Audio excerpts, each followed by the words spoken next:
गणपती बाप्पा घरात आल्यावर त्या 10 दिवसांचा प्रत्येक क्षण म्हणजे भक्तांसाठी सोहळा असतो.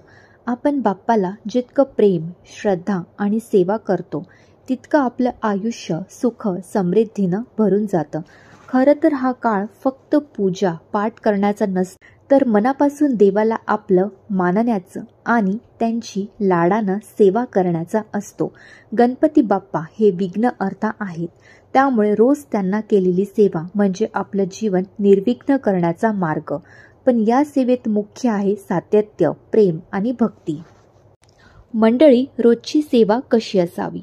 अनंत चतुर्दशीपर्यंत रोज बाप्पांना या सेवा केल्या तर त्यांचा आशीर्वाद घरात नक्की लाभतो. सकाळची सेवा, स्नान आणि शुद्धता. सकाळी स्नान करून स्वच्छ कपडे परिधान करावेत. पूजा करण्यापूर्वी मन शांत करून ओम गणेशाय नमः म्हणावं. त्यानंतर दीप लावणे. तुपाचा किंवा तेलाचा दिवा लावावा. 2 वातांचा दिवा लावणे शुभ मानलं जातं. पाणी आणि गंध. गणपतीला गंध, अक्षता अर्पण कराव्यात. फुलं अर्पण. लाल, पिवळी, शेंद्री फुलं गणपतीला अतिशय प्रिय आहेत. दररोज कमीत कमी 1 ताजं फूल अर्पण करावं. त्यानंतर रोजचं नैवेद्य. मोदक रोज नको.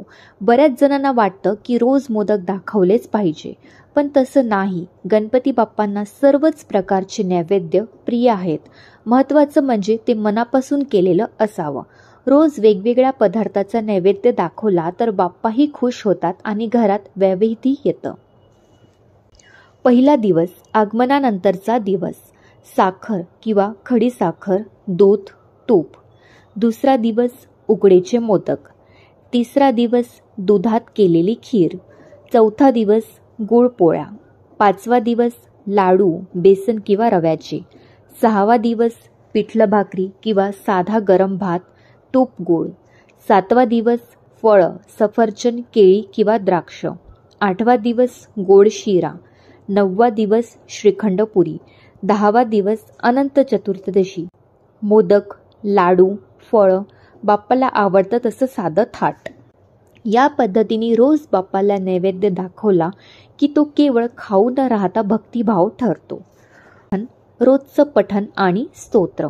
गणपती अथर्वशीर्ष दररोज म्हणावं. सुखकर्ता दुःखहर्ता आरती नक्की करावी. शक्य असेल तर गणेश चालीसा किंवा गणेश स्तोत्र रोज म्हणावं. विशेष सेवा. वर्षातून एकदाच मिळणारी संधी. गणेशोत्सव हा वर्षातून एकदाच येतो, त्यामुळे काही सेवा अशा आहेत की त्या फक्त या काळातच कराव्यात आणि चुकू नयेत. दुर्वा अर्पण. गणपतीला 21 दुर्व्याचे शेंडे अर्पण करणे अत्यंत शुभ मानलं जातं. पंचामृत स्नान. आठवड्यात किमान एकदा बाप्पाला दूध, दही, तूप, मध, साखर या पंचामृताने अभिषेक करावा. गणेश होम म्हणजेच हवन. घरच्या परिस्थितीनुसार गणपती होम किंवा अग्निहोत्र करावा. अन्नदान. गणपतीच्या नावाने दरम्यान एखाद्या दिवशी गरजूंना जेवण द्या. प्रसाद वाटप. बाप्पाच्या प्रसादातला काही भाग नातेवाईक, शेजारी यांना वाटावा. या सेवाचे फायदे म्हणजेच घरातील वाद, तणाव कमी होतो. आर्थिक स्थिती सुधारते. मुलांच्या शिक्षणात प्रगती होते. घरात सुखशांती नांदते. बाप्पा मनातील प्रत्येक इच्छा पूर्ण करतात. अनंत चतुर्दशीपर्यंत रोज सेवा केल्यावर घरात एक वेगळं समाधान निर्माण होतं. जणू गणपती बाप्पा फक्त मूर्तीत नाही तर आपल्या प्रत्येक श्वासात वावरत आहे असं वाटतं. रोजचं फूल अर्पण करणं, वेगवेगळ्या नैवेद्य दाखवणं आणि भक्तिभावानं आरती करणं हे सगळं इतकं आनंददायी असतं की तो अनुभव शब्दात सांगता येणं कठीण आहे. खरंच वर्षातून एकदाच ही संधी मिळते, म्हणून एकदाही चुकवू नका. अनंत चतुर्दशीपर्यंत गणपती बाप्पांना रोज सेवा करणे म्हणजे आपला भक्तीचा खरा उत्सव आहे. रोजचा वेगळा नैवेद्य, रोजची आरती, रोजची प्रार्थना हेच खरं बाप्पांचं लाड करणं आहे. म्हणून लक्षात ठेवा, वर्षातून एकदाच येणारी ही सेवा चुकवू नका.